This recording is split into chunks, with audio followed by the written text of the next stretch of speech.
కాంగ్రెస్ మూడో list release. రాష్ట్రంలో 5 సీట్లకు అభ్యర్థులు ఖరారు. పెద్దపల్లి నుంచి గడ్డం వంశీకృష్ణ, మల్కాజ్గిరి నుంచి పట్నం సునీతారెడ్డి, సికింద్రాబాద్ బరిలో దానం నాగేందర్, చెవెళ్ల బరిలో రంజిత్ రెడ్డి, మల్లు రవికి నాగర్ కర్నూలు టికెట్. ఇప్పటికే ఫస్ట్ లిస్ట్ లో 4 సీట్ల ప్రకటన. హోలీ తర్వాత మరో 8 సీట్లపై నిర్ణయం. సో మొత్తానికి 5 సీట్లను కాంగ్రెస్ పార్టీ ప్రకటించింది. సో గడ్డం వంశీకృష్ణ, సునీతా మహేందర్ రెడ్డి, మల్లు రవి, రంజిత్ రెడ్డి, దానం నాగేందర్ గారు. సో ఈ చూస్తే నీకే అనిపిస్తుంది? మంచిగానే ఉంది. గెలిచే అభ్యర్థులు వచ్చిందని అనిపిస్తున్నది. రైట్గా లోక్సభ మాట్లాడదాం దీని మీద కూడా. లోక్సభ ఎన్నికల్లో పోటీ చేసే తమ అభ్యర్థుల మూడో లిస్టును కాంగ్రెస్ పార్టీ రిలీజ్ చేసింది. దేశవ్యాప్తంగా మొత్తం 57 సీట్ల క్యాండిడేట్ల పేర్లను ఇందులో ప్రకటించింది. తెలంగాణ నుంచి 5 స్థానాలకు అభ్యర్థులను ఖరారు చేసింది. పెద్దపల్లి నుంచి గడ్డం వంశీకృష్ణకు టికెట్ కన్ఫర్మ్ చేసింది. అతిపెద్ద లోక్సభ నియోజకవర్గమైన మల్కాజ్గిరి టికెట్ ను పట్టం సునీతా మహేందర్ రెడ్డికి, సికింద్రాబాద్ టికెట్ ను దానం నాగేందర్ ఓకే చేసింది. చెవెల నుంచి రంజిత్ రెడ్డిని, నాగర్ కర్నూలు నుంచి మల్లు రవిని బరిలోకి దింపుతున్నట్టుగా ప్రకటించింది. రాష్ట్రంలో 17 లోక్సభ స్థానాలుండగా ఈ నెల 8న ప్రకటించిన లిస్టులో 4 సీట్లకు అభ్యర్థుల పేర్లను విడుదల చేసింది. కర్ణాటకలో 17 సీట్లకు. Congress party national general secretary సంస్థాగత కేసీ వేణుగోపాల్ గురువారం దేశవ్యాప్తంగా 57 మంది అభ్యర్థులతో థర్డ్ లిస్టును విడుదల చేశారు. ఇందులో కర్ణాటకలో 17 సీట్లకు, గుజరాత్ లో 11 సీట్లకు, మహారాష్ట్రలో 7 సీట్లకు, పశ్చిమ బెంగాల్లో 8 సీట్లకు, తెలంగాణలో 5 సీట్లకు అభ్యర్థులను ప్రకటించారు. అదేవిధంగా అరుణాచల్ ప్రదేశ్ లో 2 సీట్లకు, పుదుచ్చేరిలో 1 సీటు కూడా క్యాండిడేట్లను అనౌన్స్ చేశారు. రాజస్థాన్ లో 6 సీట్లకు గాను 5 సీట్లలో తమ అభ్యర్థులను ప్రకటించిన కాంగ్రెస్ పార్టీ మరో సీటును సిపిఎం కు కేటాయిస్తూ వెల్లడించింది. సో ఇక్కడ మీరు అంటే you are the right person to discuss this issue. ఒకటి గడ్డం వంశీ, మల్లు రవి, వీళ్ళిద్దరూ మాల సామాజిక వర్గానికి సంబంధించినటువంటి వ్యక్తులు. ఇప్పటి వరకు మాదిగలకు ఒక టికెట్ కూడా అనౌన్స్ కాలేదు కాంగ్రెస్ పార్టీ తరఫున. ఇక మిగిలినటువంటి ఏకైక స్థానం వరంగల్ మాత్రమే. ఈ వరంగల్ స్థానంలో వరంగల్ పార్లమెంట్ స్థానానికి ప్రముఖంగా వినిపించినటువంటి పేర్లు అద్దంకి దయాకర్, ఆ తర్వాత సాంబయ్య, ఏది మన దొమ్మాట సాంబయ్య, తర్వాత పసునూరి, తర్వాత ఎంటర్ అయింది. ఇందులో అద్దంకి దయాకర్ సరే, మీరు లిబరల్ ఎంత లిబరల్ అయినప్పటికీ మనం కొద్ది పెట్టుకొని వచ్చినాం కాబట్టి మాల సామాజిక వర్గానికి సంబంధించినటువంటి వ్యక్తి. 2 మాలలతో భర్తీ అయిన తర్వాత వరంగల్ రేస్ నుంచి అద్దంకి ఎగిరిపోయినట్టేనా? డెఫినెట్గా ఉంటుంది, అంతే కదా.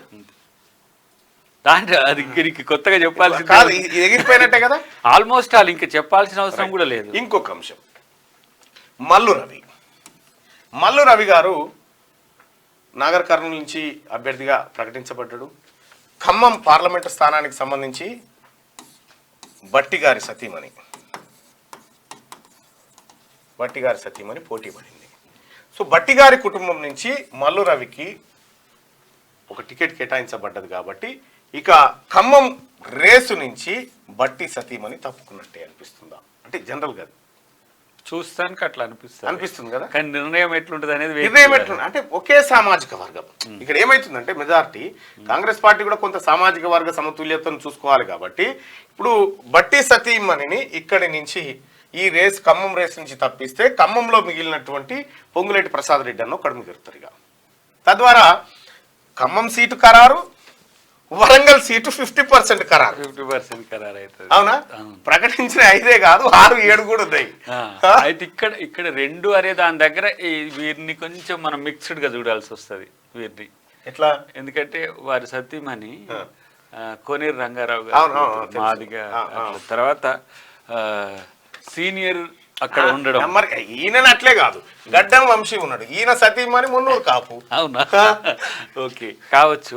బట్ మల్లురావు గారి కాంటెక్స్ట్ అయితే మొదటి ఈ లెక్కన భర్తే కానట్టు లెక్క చెప్పిన లెక్కన అంత హాఫ్ అవ్వచ్చు.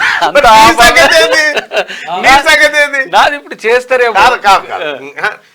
అద్దంకి దయాకర్ ఒక లైన్ లో తెచ్చిన అద్దంకి దయాకర్ ఎస్సీ. అవును, బంజారా. బట్ ఇంకోటి ఉంటదేమో మనకు, కంటోన్మెంట్ ఉంటుందో ఎమ్మెల్సీ చేస్తారు. మేబీ కంటోన్మెంట్ విషయంలో నాకున్న అంచనా ప్రకారం కంటోన్మెంట్ కు మిమ్మల్ని ఫిట్ చేస్తారని నేను అనుకుంటున్నా. నా అంచనా మేబీ ఒకసారి పబ్లిక్ ఒపీనియన్ కూడా అడుగుదాం. అద్దంకి దయాకర్ అన్న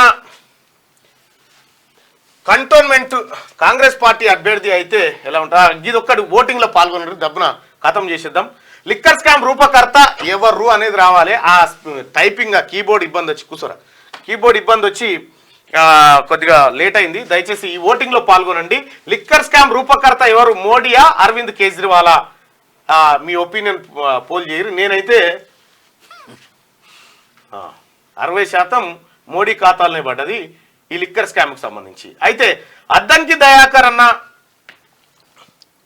కంటోన్మెంట్కి సంబంధించి ఏడొస్తుంది అచ్చా, అద్దంకి దయాకర్ అన్న కంటోన్మెంట్, నిజంగా కంటోన్మెంట్ కూడా ఇప్పుడే ఉంది కదా బై ఎలక్షన్, దీంతోనే ఉంటుంది, దీంతో పాటు ఉంది కదా.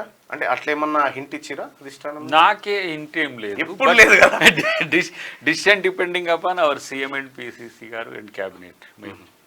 బట్ నేను అడగడానికి అవకాశం కూడా తక్కువ కదా, తుంగతుర్తి మాత్రమే అడిగే హక్కు, మిగతా అంతా వాళ్ళు అకామిడేట్ చేయాల్సిందే. బట్ ఎప్పుడు వచ్చినా మంచిది వస్తుంది అనే ఉద్దేశంతోనే వెయిట్ చేస్తున్నా, కానీ ఇది వస్తుంది ఇది వస్తుంది ఇది వస్తుంది అని చూడాల్సిందే కాదా. ఇంకే 3 నెలలు కదన్నా, ఎమ్మెల్సీ వచ్చినట్టే వచ్చిపోయింది అనుకో. ఎమ్మెల్సీ అనేది కన్ఫర్మేషన్ ఫైనల్కి వచ్చింది, బట్ ఇంకా ఆల్టర్నేట్ చూసే అవకాశాలు. నేనేమనుకున్నా ఎమ్మెల్సీలో వేరే ఒక పేరు పోయి మీద ఉంటుంది అనుకున్నా. ఫస్ట్ ప్రయర్ నాది ఉండే, కానీ దీపాదాస్ గారు చేసి హైదరాబాద్తో పాటు బీసీకి ఎక్కువ అవకాశాలు ఇవ్వాలి, హైదరాబాద్లో ఉండేటోళ్ళకి ఇవ్వాలి, బీసీకి ఎక్కువ అవకాశం ఇవ్వాలనేది నాకు చెప్పింది.